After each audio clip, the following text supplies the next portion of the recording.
ডাক্তারবাবু বললো morning walk যাবে না। একদমই তাই। নিন চট করে এটা খেয়ে নিন। খেতেই হবে।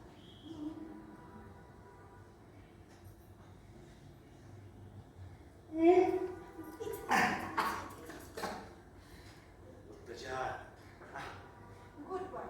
এখন লক্ষ্মী ছেলের মতো বসুন, আমি ভেতরে যাই, আমার অনেক কাজ পড়ে আছে।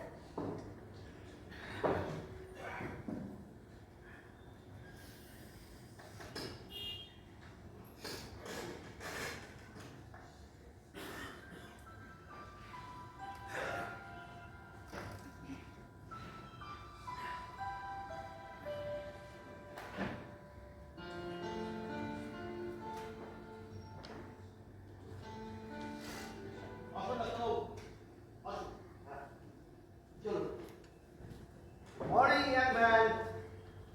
Morning good.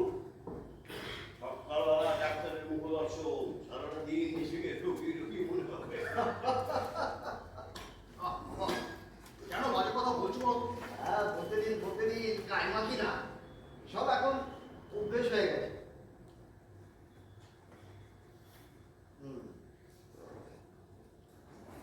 এই মাসে একজন করে ওনার এই বচন শোনা, এটাও কিন্তু একটা ভাগ্যের ব্যাপার, বুঝলে?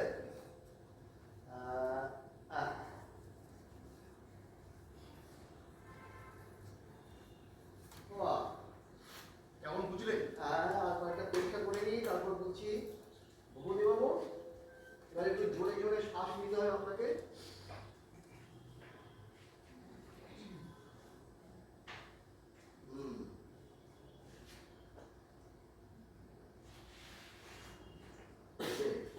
চশমাটা একটু খুলুন। জিভটা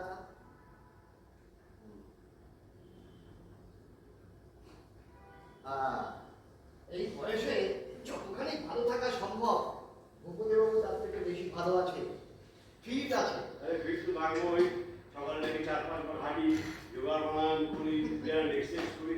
আমি তোমাদের মতন না যে যোগা প্রাণায়াম তো কিছু করলেই না, কিছু একটা হলো প্রেসক্রিপশন প্যাকেজ করলে 4টে ওষুধ দিতে পারতো, ছেড়ে দিলে। কেন বাজে কথা বলছো? তাছাড়া মাসে একবার করে রুটিন চেক আপ হওয়াটা তো দরকার। এটা কিন্তু ঠিক বলেছে। শাসনে আছি, শাসনে। আচ্ছা, গত মাসের প্রেসক্রিপশনটা আছে? হ্যাঁ, দিন।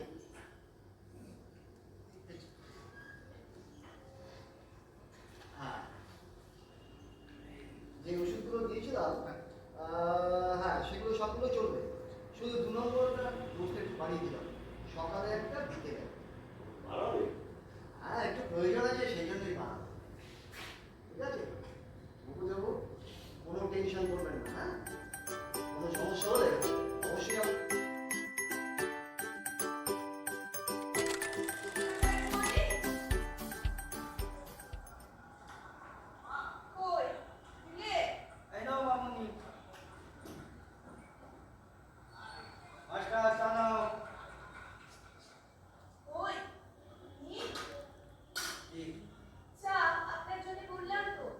ধন্যবাদ, আমার দরকার নেই।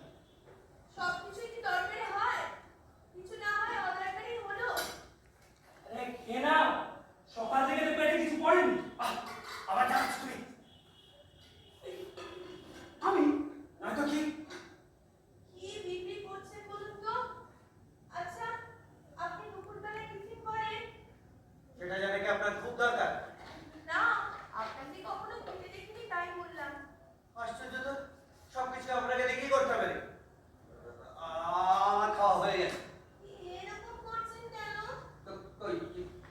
কিছু না। ফের মিথ্যা বলছো? রোজ দুপুরে শুকনো মুড়ি জল দিয়ে ভিজিয়ে খাও, বলবো সেটা? তুমি এখান থেকে যাবে কিনা?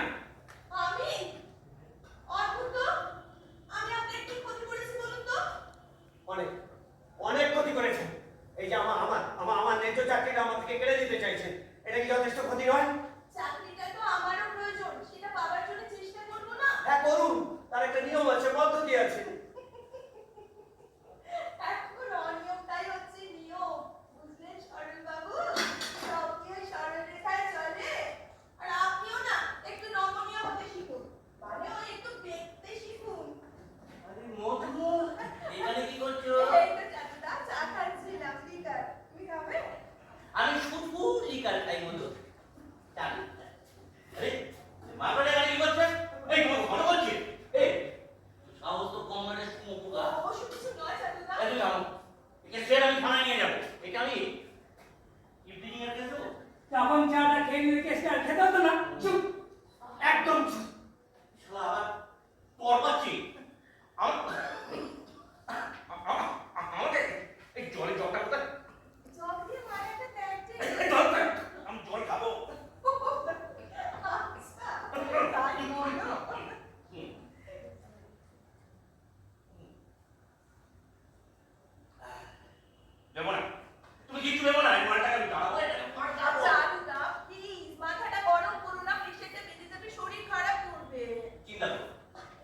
মালটাকে আমি তাড়াবো বলেছি না, সেই মালটাকে আমি ইফটিংয়ের কেস দেবো। হ্যাঁ, এই যে মাছটা, একটা ক্লাস টেনের মেয়ে যদি তোমায় বলে যে তুমি তার সঙ্গে অসভ্যতা করেছো, ভালো লাগবে তো? চাইলে এরকম কেস আমি 5টা থানায় ফেলে দেবো, তারপর দেখি তুমি কি করো। ইচ্ছে করছে শালাকে জোর করে লাথি মারি। ভদ্রভাবে কথা বলো, ভদ্র ব্যবহার সবাই প্রত্যাশা করে। আবার আবার আমার তর্ক